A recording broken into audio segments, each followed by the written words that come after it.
هلا للكل، شلونكم؟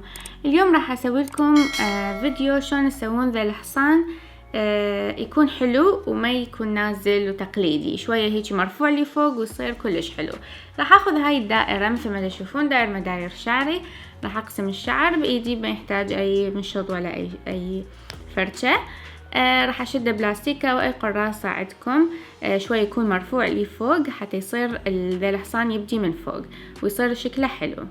وبعدين راح اخذ الخصلة اللي قدام اللي هي الغرة او القذلة احنا نسميها، وامشطها بالعكس حتى تعطيني فد حجم كلش حلو، يعطي جمالية للحصان وما يكون ضاب على شعرك. ومرات من يكون كلش ضاب يوقع الشعر ويتقطع ويأذي الشعر، فهيجي راح يكون رقيق على البصيلة وحلو. اخلي هير سبراي اوقفها حتى ما ينزل بعد.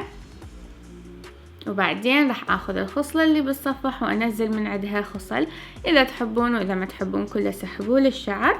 وهمين اخلي لي فوق، واخلي ماشة تكون الماشات قريبة من القراصة او اللاستيك حتى يبين انه انتي مسوية ذا الحصان، ما مستخدمة اي شيء ثاني.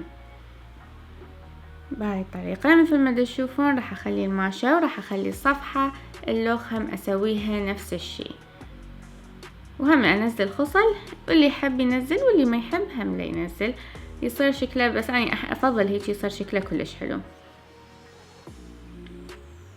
وبعدها راح اوخر هذا الشعر حتى ابدي اشتغل من ورا، اصعد هذا الشعر كله لي فوق واثبته بالماشات، ويكون دا شوفوا انا اخليها الخصل راخية ما تكون مضبوبة كلش، هو هاي الفكرة من ذا الحصان يكون حلو.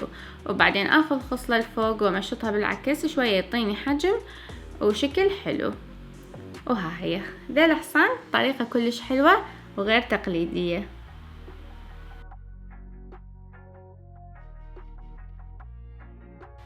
ان شاء الله حبيتوا الفيديو، لا تنسون تسووا لي لايك واشتراك بالقناة، واحبكم هواية واشوفكم بالفيديو الجاي. باي باي.